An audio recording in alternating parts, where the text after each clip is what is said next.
He's at war with woke. Joe Concha Thinks liberals are a joke. Joe Concha. This is the Joe Concha Show, weekday edition, sponsored by the Tunnel to Towers Foundation. Here's Joe Concha. And welcome on this Friday night, everyone. What a perfect evening here in the New York, New Jersey area. The whole weekend's going to be awesome. 81 degrees, low humidity, no rain. Perfect. Late June, you can never, ever argue that this is the greatest time of year, weather-wise, outside of late September, early October. Maybe. Sports-wise, it's better in that direction. Then again, we have the World Cup going on. We have a whole bunch of things as far as Major League Baseball. Yankees playing well. Mets. The thing about the Mets, they've had a horrible season, but because Major League Baseball is like the NHL, where everybody makes the playoffs, basically, at this point, where it used to be very, very hard. They're only 4.5 games out of a wild card right now. So that's, doable in June. The Yankees were, 14 out, 1978, behind the Red Sox for the division. Came all the way back and won that. So it can be done. They have talent. It's not the best division, so we'll see. Anyway, before we go off on a tangent, let's talk about the opening of the Obama Library. Yeah. Now, a library, you would think presidential to build, if I were being generous, $100 million, I guess. But the thing about that is, in this case, the Obama Museum ended up costing nearly $900 million. $900 million for a presidential library of a very, very subpar, disappointing failure of a presidency. And even if it was great, $900 million, a shrine like that in Chicago, where let's read the latest numbers, shall we? There have been 185 homicides in Chicago just this year alone. I mean, that's not good at all for the second or third largest city in the country. And the Obamas, that's their hometown. That $900 million, we want to play this game, could have gone towards a lot of other better things than celebrating themselves in the form of Barack Obama and Michelle Obama. And this thing yesterday, look, you sit through anything that's 3 hours outside of seeing the movie Titanic for the first time, right? Or your average NFL playoff game. It is torture. And this thing went on for 3 hours. The opening of a library. And they started off, Valerie Jarrett, here she is up on stage, talking about stolen land and how we have to really acknowledge the indigenous people who had their land stolen. Yeah, this is cut number whatever. Go. We'd also like to take a moment to recognize the original inhabitants of the land upon which we are gathered today. No. We honor the Anishinaabe, the Council of Three Fires, the Ojibwe, the Odawa, and the Potawatomi nations. We honor them by building on their burial site. If you feel so strongly about this, give the land back. It's not hard. Just give the land back. It's really that simple. All right, those tribes still exist. And yet, this is what was built in Chicago for this amount of money, with that city falling apart, and local businesses were supposed to benefit from this particular library. And apparently the opposite effect is happening. Property taxes are skyrocketing. People are moving out of the area as a result. Not good at all. Meanwhile, here is former President Obama talking about how he and Mitt Romney, that was his 2012 opponent, Republican, saying that, we really did share the same values. And all the whole thing, the entire undercurrent of this particular presentation from Obama and everybody else on that stage was really, they didn't say the word Trump, but it's all about Trump. And wow, Mitt and I were the good guys. Now bad guys run for office. Cut number 14, go. There are American values we can all share, regardless of party. Values every president here today, as different as we are, has tried our best to uphold. Values that John McCain and Mitt Romney believed in, no less than I did. Oh, all right. So let's do a little flashback, shall we? Let's see. Here was Joe Biden. This was when the Obama-Biden ticket was running against Mitt Romney, the guy with the same values as Obama. Here's Biden accusing Mitt of wanting to enslave black people because they went high when everybody else went low or something. Cut number 4, go. Romney wants to he said in the first 100 days, he's going to let the big banks once again write their own rules. Unchain Wall Street. They're going to put you all back in chains. Oh, yeah. Same values. Great. And at the time, President Obama did not condemn those words in any way, shape, or form. In fact, it kind of became a campaign slogan. So just throwing that out there as far as the piousness that we saw in Chicago yesterday. Also, here is Obama. I don't know if these were his values in 2012 or 2007, 2008 when he ran for office, but here he is praising those who attacked ICE in Minneapolis and around the country, for that matter. Federal enforcement officers that are trying to deport the worst of the worst. And by the way, Barack Obama was called the deporter in chief, derisively, by the way, from the left. He deported more people than any other president in history by a country mile at the time. And now he's literally attacking ICE agents, the ones who helped him do that. In cut number 15, go. And businesses that are finding new ways to make housing affordable.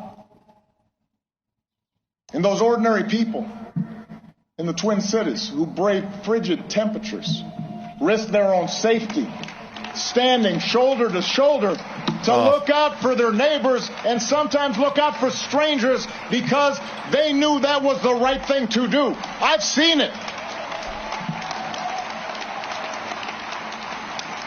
Oh, there cannot be a bigger phony on this planet. And I've seen it in a new generation of leaders. Like Tim Walz? That generation of leaders? Like Graham Plattner? Like Zoran Memdani? AOC? Bernie Sanders? That generation of new leaders? Barack? That's unbelievable. The deporter in chief is now anti-ICE. Well, isn't that great? Yeah, those who stood up to ICE, like Renee Good, who drove her car into an ICE agent. He had internal bleeding. And when you drive a car into a federal officer, they may fire at you, especially this officer who was dragged just a couple of months ago by an illegal when he was trying to make an arrest. 50 yards, dragged by the car, could have been killed. So when a car starts to come at you again, yeah, you may have a flashback or two. And Renee Good is now a hero in Barack Obama's mind. Or Alex Preddy, who time and again got into verbal and physical confrontations with ICE while carrying a gun. And then people wonder, wow, how did everything go wrong so fast? Well, when you're wrestling with ICE agents and somebody yells gun, something bad could happen. And this is now where Barack Obama is, because Barack Obama never had a moral compass. It was whatever was most politically expedient to him, which is why he was anti-gay marriage forever until he was for it. When he was illegal immigrant, that was good politically back in 2012, 2014. Now it's bad if you're a Democrat. So he's reversed his position. Again, just like everybody else in this party, the spine of a jellyfish is the only way to describe these guys when it comes to sticking to principles. Oh, and it even gets better here, because here's my colleague Jesse Waters last night talking about how there were black workers that were specifically hired to build this trash can of a library. It is the ugliest building I've ever seen. This has nothing to do with Democrat or Republican. I swear to God. Just Google a picture of this thing if you haven't seen it. I've never seen an uglier structure in my life. I don't know what they were going for here, but it ain't good. And here is Jesse talking about how the same black workers who built this library have now been stiffed because this thing went way over budget, took way longer than it should. And now, for whatever reason, people aren't getting paid because Obama is all about looking out for the little guy. This is cut number 24. Go.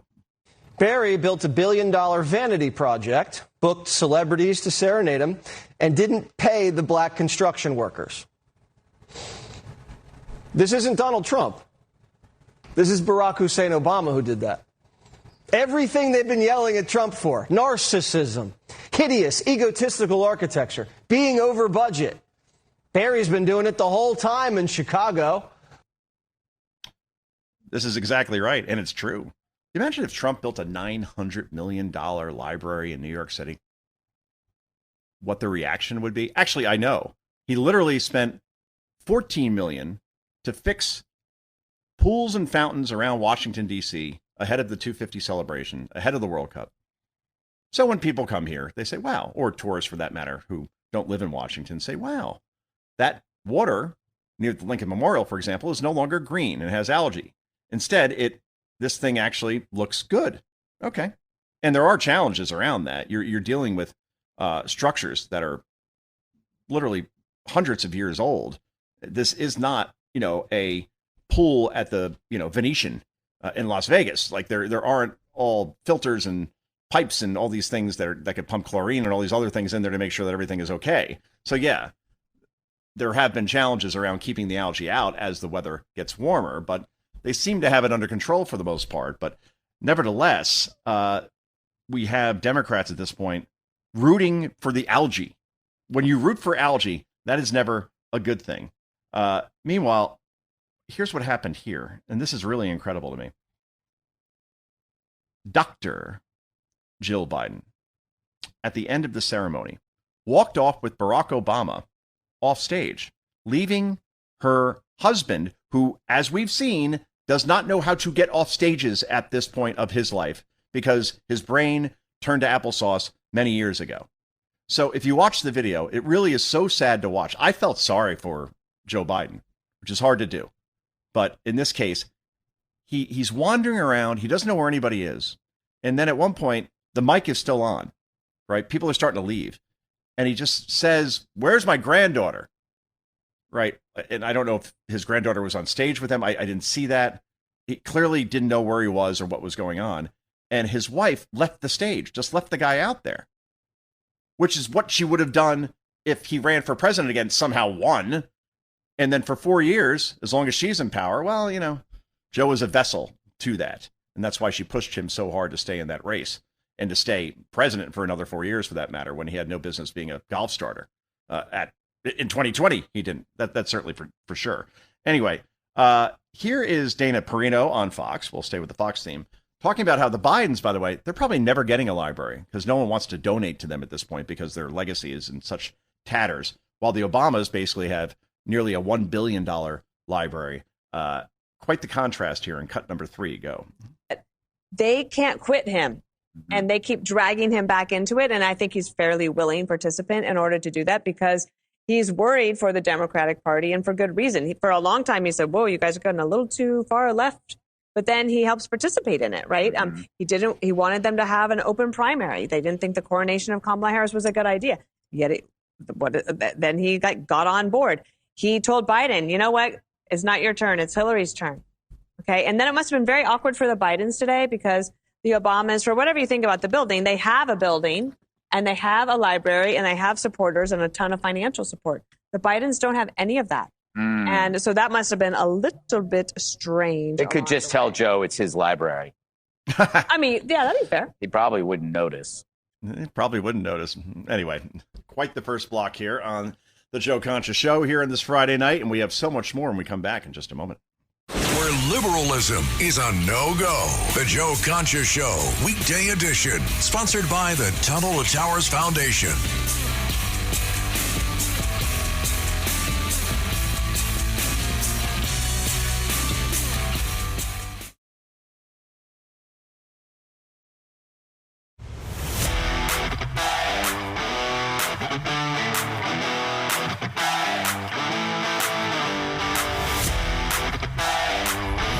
This is the Joe Concha Show, weekday edition, sponsored by the Tunnel to Towers Foundation. Here's Joe Concha. Hey, welcome back, everybody. So this was one of the great answers of all time, and I got flashbacks to Bosom Buddies Tom Hanks, to Bachelor Party Tom Hanks, to Volunteers Tom Hanks, Joe versus the Volcano Tom Hanks, Money Pit Tom Hanks. The 80s was all big for that matter, probably his best movie of the 80s, was all about comedic Tom Hanks. He became a more dramatic, serious actor in the 90s, whether we're talking about Philadelphia, Saving Private Ryan. I guess you can call, what was that movie again with Wilson? Castaway, thank you. Right. Some funny moments in that, but for the most part, that was a dramatic. It was one of the best acting performances I've ever seen, because basically the whole movie is him alone on an island talking to a volleyball. So anyway, the reason why I'm bringing this up is because Tom Hanks was approached by an MS Now reporter, and this is what Tom Hanks says to him, just deadpans it, and this thing has gone viral and then some. And cut number 19, go. Your family for so long. Storytelling with you. Yeah, thank you. Thank you. Come on. Doris Kearns Goodwins is here. It's great to see you. What can I do for the 800 people Jacob watching Soboroff. MS Now? We're live on All right, add a zero to it if you need to. I would say millions now that you're on our air. All right. What can I do for the 800 people watching MS now? Oh, add 1,000. Okay, that's great. That's tremendous. And the Timu Chris Hayes, this guy, everybody looks the same on that network. It's the hair with the dark rim glasses and very, very pajama boy like looking. But yeah, that's great from Hanks. So that's why I wanted to celebrate Tom Hanks, the 80s version, with two great clips from two of my favorite movies. This is from Volunteers, 1985, with John Candy. And this exchange is just perfect. Mr. Hanks, cut number 20, go. Opium is my business. The bridge mean more traffic. More traffic mean more business. More business mean more money. More money mean more power. Yeah, well, before I commit any of that to memory, would there be anything in this for me? Speed is important in business. Time is money. You said opium was money. Money is money. Well, then, with what is time again? If you're wondering why his accent is slightly different, he plays a graduating Harvard student who's running from a gambling debt and then ends up in these jungles of like a Vietnam kind of place somewhere that has to rebuild a village under the Peace Corps. It's one of the most underrated movies of the 80s. And if you're not doing anything this weekend, please watch it. It's really that funny. And it's kind of weird to see a very young Tom Hanks, but he is excellent in it. And we have more Tom Hanks scenes from the 80s as we continue the Joe Concha Show. Back with so much more, I promise, in just a moment.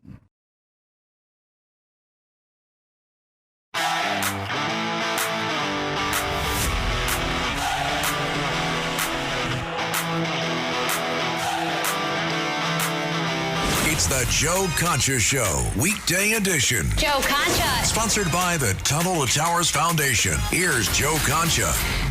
Welcome back, everybody. So, all right, let's continue the Tom Hanks theme. It's a Friday night. I know we can talk about the serious stuff like Iran, and I will get to that, I swear. But again, let's play it one more time, Elias, shall we? This is Tom Hanks with MS Now commenting on their viewership. And I think he's aiming a little high here, to be honest with you, in cut 19, go. Your family for so long. Storytelling with you. Yeah, thank you. Thank you. Come on. Doris Kearns Goodwins is here. It's great to see you. What can I do for the 800 people Jacob watching Soboroff. MS Now? We're live on MS All Now. right, add a zero to it if you need to. I would say millions now that you're on our air. All right. Let's not get crazy, Jacob. But yeah, so that's great. So again, I have these flashbacks to Tom Hanks during the 80s and Bachelor Party, which when you're at the time, I think I was 12 years old and somehow was able to sneak in to watch it kind of thing. So I think it was rated R. I'm pretty sure it was. Tawny Katane, I believe, was in that. Tawny Katane later went on to beat the holy crap out of her husband or boyfriend, who was a pitcher for what was called the California Angels at the time. I'm going to have to look that up. But yeah, when the girl beats up the boy and the boy is a professional athlete, that's never a good sign. Anyway, going off on a tangent again, here is Mr. Hanks from Bachelor Party. This is when he meets his father-in-law for the first time. Tawny Katane is his fiance. And obviously the father-in-law, as you'll notice in this scene, extremely rich, extremely snooty, does not approve of the Tom Hanks character, Rick Gasco, whatsoever, because he drives a school bus. And I guess that's not who he envisioned his daughter marrying. But I think Tom Hanks's father-in-law is just as good in the scene as Hanks himself. But again, love this. This is by a pool. They just played tennis where Hanks took every serve and then knocked it out literally of the area they were playing to celebrate the Cleveland Indians winning the pennant or something because he thought it was baseball. Again, tremendous movie, but let's just play this and let it speak for itself. Cut number 21, go. I think you're an asshole. No, let me correct that. An immature asshole. You're a slob. You dress like a bum. Second, you're unmotivated. You have no self-esteem, no thought about the future. Well, you're inconsiderate, you're insensitive, you're insincere, and you're irresponsible. A show-off. You're vulgar. You're inappropriate. You're unrefined. Well, you're obnoxious. Oh, my. Well, Mr. Thompson, that's really quite a list. And you're right. You're absolutely right. And I think if I really apply myself, I could be a totally changed person by the time we finish lunch. Again, please, back to back. Do Bachelor Party first, because that was 1984, and then Volunteers, 1985. You will not, let's put it this way, you'll be like, how do I get in touch with Joe Concha? How do I thank this man? JoeConcha@yahoo.com. All right, just send me an email and say, you know what, I heard it on the radio show, and I want to thank you. Because I forgot about these movies, I haven't seen them in a while, or I never saw them at all. Maybe you're young, born in the 90s kind of thing. We go for the younger demo here. You'd be like, you know, I never knew that side of Tom Hanks existed, but, well, there it is. And, oh, by the way, this weekend I am seeing Toy Story 5 with my son, who's been bothering me about this for weeks. I'm like, kid, look, it doesn't come out until June 19th. He doesn't understand what doesn't come out means. He's like, can't we just get it on streaming? I'm like, no, it's in the movie theater. He's like, well, don't we have a way to just watch that anyway? And sometimes they do release movie theater movies at the same time as streaming. You have the option. Not here, obviously. There's lots of money to be made in a movie theater with the Toy Story franchise, which is a multi-billion-dollar franchise. You got to go all the way back to, I want to say the first Toy Story movie was 1995. I'll look that up, Elias, unless you want to, and just get in my ear real quick and be like, yep, you're right, 1995. But yeah, you're going back 31 years with almost all the same characters. I think all of them are still alive, which is really incredible as far as the voice actors are concerned. And yeah, so we'll have to definitely look that up. Actually, I'm going to look it up right now because I am curious when this came. Yep, 1995. I'm so good at this. It's the one thing I'm good at. Like radio show, C+, B-. Knowing when movies come out, if I'm not within a year, I'm very disappointed in myself. And don't give me like, North by Northwest or anything like that. Like I can't go back to the 50s. That may have been 1959 if I'm thinking about that correctly. But the point is that I know movies, at least when they're released. It's an odd talent that I have. James Carville, who is profoundly not talented. And if you watch Hannity this week, I completely went off on him because I can't take it anymore. When we have media reporters and just in general, publications that whenever James Carville speaks and makes a prediction, it somehow is a news story. So this week he said that he predicts confidently that Donald Trump will resign as president by next Easter. He bases this on nothing. No inside knowledge, no indicator that says, why would Trump ever quit? When has Trump ever quit at anything? The guy literally was shot at, was nearly assassinated 1, 2, 3 times. Is he quitting? When the 2020 election, he thought was stolen from him. And, given the way we see voting is going on these days, there are more and more people that are believing that theory. I mean, again, I can't get my head around. Take the stolen part out for a second. Joe Biden got 81 million votes and Barack Obama got 68 million. Joe Biden got 13 million more votes than Barack Obama. Can anybody explain this? When he barely campaigned? When he really had no message? So where did 81 million votes come from? My point is that Trump doesn't quit. He never will quit. He's the Terminator. He just keeps moving forward, no matter what. And then he just reconfigures himself, right? Regenerates, I believe is the term they use in that movie. And that's that. So here's the thing. James Carville, which, let me remind you again, in 2000 said Al Gore would win. Whoops. 2004 said John Kerry would not only beat George W. Bush, but would win by a landslide. Whoops. 2008 said that no doubt Hillary Clinton will be the Democratic nominee. Whoops. No, that was Barack Obama. In 2016 said not only would Hillary Clinton win in a landslide over Donald Trump, but Trump would destroy the GOP for many, many years to come. Whoops. We're at this point. In 2020, he said that there shouldn't be a primary process on the Democrat side, but that House Speaker at the time, Nancy Pelosi, should simply choose who the nominee should be, because that's totally saving democracy. Wrong again. And then 2024, big op-ed in the New York Times, all the reasons why Kamala Harris will defeat Donald Trump. Whoops. In other words, he gets everything wrong. He's like the Jim Cramer of political predictions. Enough.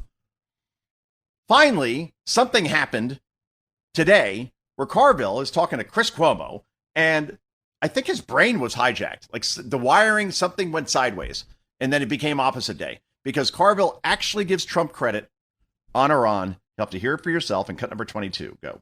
And let's give Trump credit where credit's due. He did what Lyndon Johnson did not do in Vietnam. Just get out. He didn't do what Bush and even Obama did in Afghanistan. Just get out. Understand? I think the best thing Biden ever did was just leave Afghanistan. And I'll give Trump credit. He saw this thing was going the wrong way, and he just quit and got out. And sometimes you got to do that. Now, Now, I don't think Trump quit per se because he didn't think he could win. But I think Trump recognized that this was never going to be perfect, that you're not going to completely and totally destroy the Iranian infrastructure as far as the IRGC, right? That's the Republican Guard. That's the military that basically runs the country, unless you send in ground troops. And then you have Iraq all over again. So you're not doing that. You need to get the best deal you can, and given the circumstances, get out, all right? They won't have a nuclear program for decades, if ever. I don't think ever.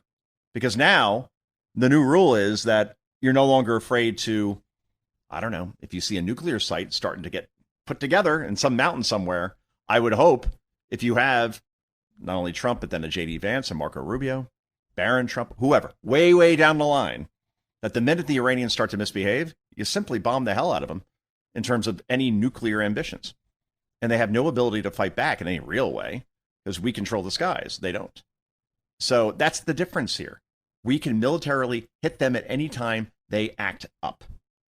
That's it. So if the Strait of Hormuz is opened and we have free-flowing traffic, price of gas keeps going down. I saw $3.89 today. I have a daily update on terms of gas prices. It was $4.30 something at the same gas station not too long ago. So they're going all in the right direction. And Trump realizes that this is just going to be lather, rinse, repeat over and over again with Iran, given our options. So let's take the best deal we can and get out. And people on the right that are screaming about this, like Lindsey Graham, for example. Lindsey Graham is in a very, very safe state of South Carolina, where he is a senator. So he could afford to stand on principle, and we have to finish the job. Well, yeah, because you'll never get voted out. With the midterms coming up, you have to have a political calculation within this, which is, okay, we got to get gas prices down. We have to end this thing, right? And make sure that if Iran ever backs up again, we're ready to use our military at any moment, which Obama was never willing to do, nor was Bush, nor was Clinton. Doesn't matter. That is the difference here. And that's why this thing was absolutely worth it. And Carville, in this case, is right, even though I want to see if that was a Carville imitator or something. That's entirely possible. Meanwhile, oh, this is my favorite clip of the day. This is Adam Schiff. All right. Yep, he's still in office. He's still a senator.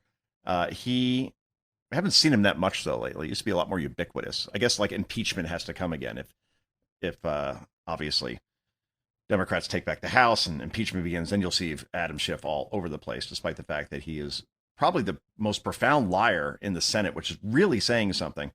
Remember, he said that he had indisputable evidence that Donald Trump and the Kremlin were working together to steal the 26th election. And then he never presented that evidence. That alone should be disqualifying. But, well, here he is in one of those like weird videos that they film now. Every senator and congressman does this from their home. And he's talking about what can be done if you took Elon Musk's trillions and then repurposed it somewhere. In cut number 17, go.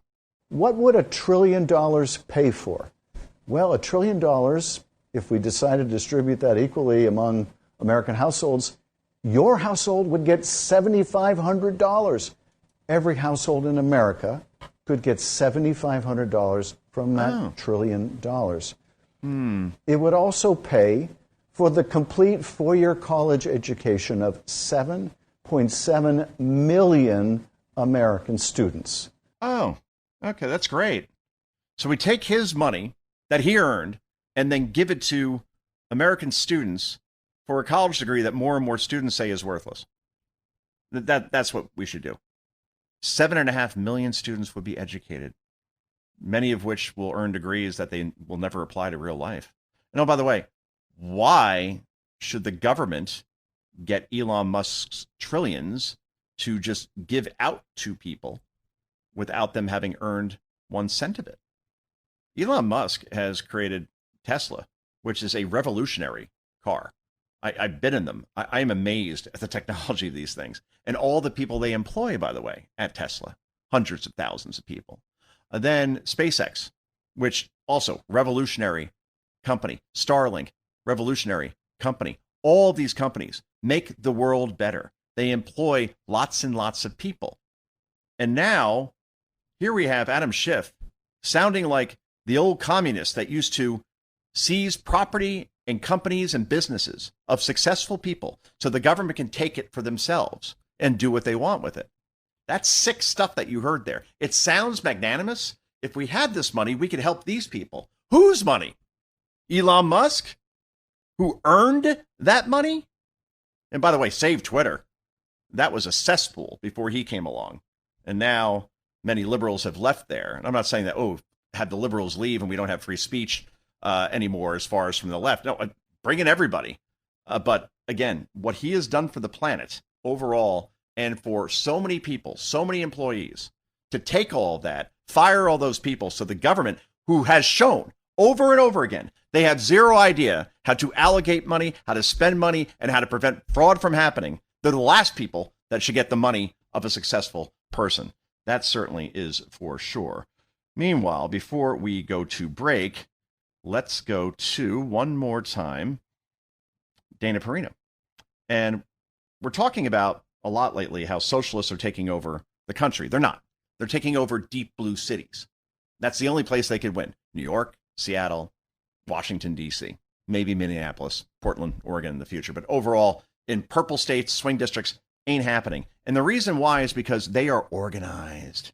They have an infrastructure and an organization behind them, socialists do, that the DNC certainly does not. This is cut number 6. Dana Perino, Fox News 5, go. It's key for people to understand that one of the reasons the Democratic Socialists of America is doing so well is that they are better funded and better organized than the Democratic National Committee by far. They have weekly meetings. You have elocution lessons. They get all on the same page. They do make a little friendship bracelet for each other. It is community for them. Precisely. And I just filed a story for the Washington Examiner. It's going to run this Sunday. And at one point I said, all right, what does the DNC have? How organized are they? Not very at all. Let's see. The Republican National Committee currently has $124 million in cash on hand with zero debt. The Democratic National Committee has $14.4 million, and they are $17.5 million in debt.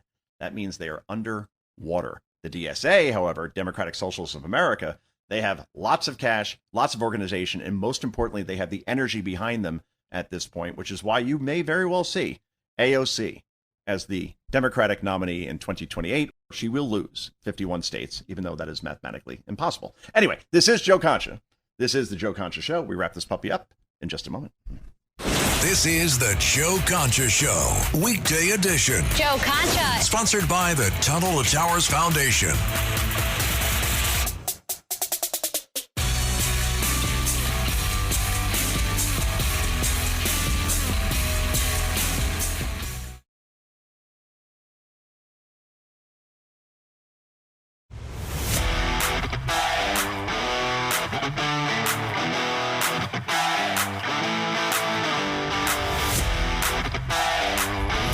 This is the Joe Concha Show, weekday edition, sponsored by the Tunnel to Towers Foundation. Here's Joe Concha.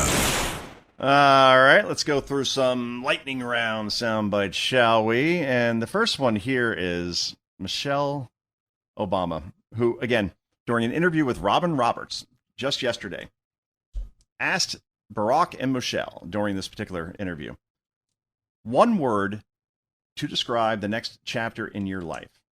And Barack answered, good answer, fun. All right, at this point, you're in your 60s, you're retired, you're not going to go back into politics.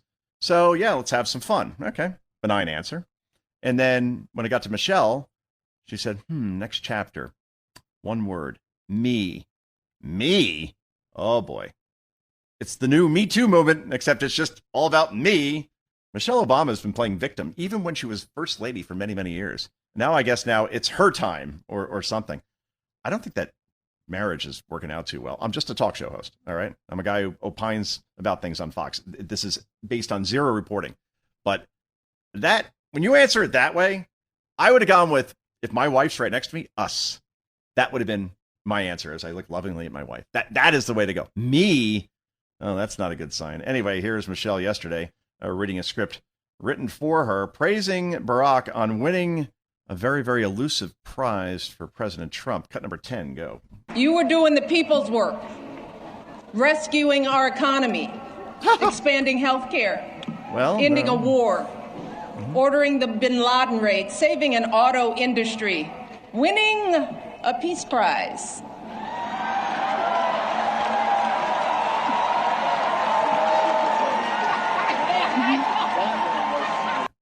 Now, if you listen closely there at the end, that wasn't Kamala, that was Hillary Clinton. Loving that. If you think about what Donald Trump has done with the Middle East, whether it's the Abraham Accords in his first term, and now here, where Oman, the UAE, Saudi Arabia, Bahrain, we could go down, Bahrain, excuse me. We go down the line. We have Arab nations now aligned with the U.S. We have Iran isolated. We have China now isolated because they depend on Iran so much for energy. Russia is a non-factor at this point. So we could have peace in the Middle East for the first time. And I would think that that would get Donald Trump some real consideration for the Nobel Peace Prize. But it ain't going to happen because, obviously, that is a political thing. There is no question about that. Finally, before we leave, Brian Williams. Yes, he's back. Oh, you thought Scott Pelley was bad as far as I've been in combat. I've been shot at in Iraq, in Afghanistan. That's my Scott Pelley imitation. It's quite good. But Brian Williams is back on the air, and here he is in his debut, because anybody could get rehired in this business, I guess, even for profoundly lying about the worst things possible. Cut number 2, go. I need you to play us out on, it can be a cautious note, it can be an optimistic note, that all is up to you. Do you still recognize the core of America? There was a book written about the Rehnquist Court, which is so quaint now, and the title was The Center Holds. And that title's always stayed with me. Do you think the center will hold? Oh, that's great. Yeah, so that's Netflix hired him. Yeah, why not? Because they do a lot of fiction over there. So perfect for Brian Williams. Anyway, this has been the Joe Concha Show. We're back on Sunday at 11 a.m. Eastern Time on WABC and on stations around the country, around the world. Until then, I got 2 words for you. Bye-bye.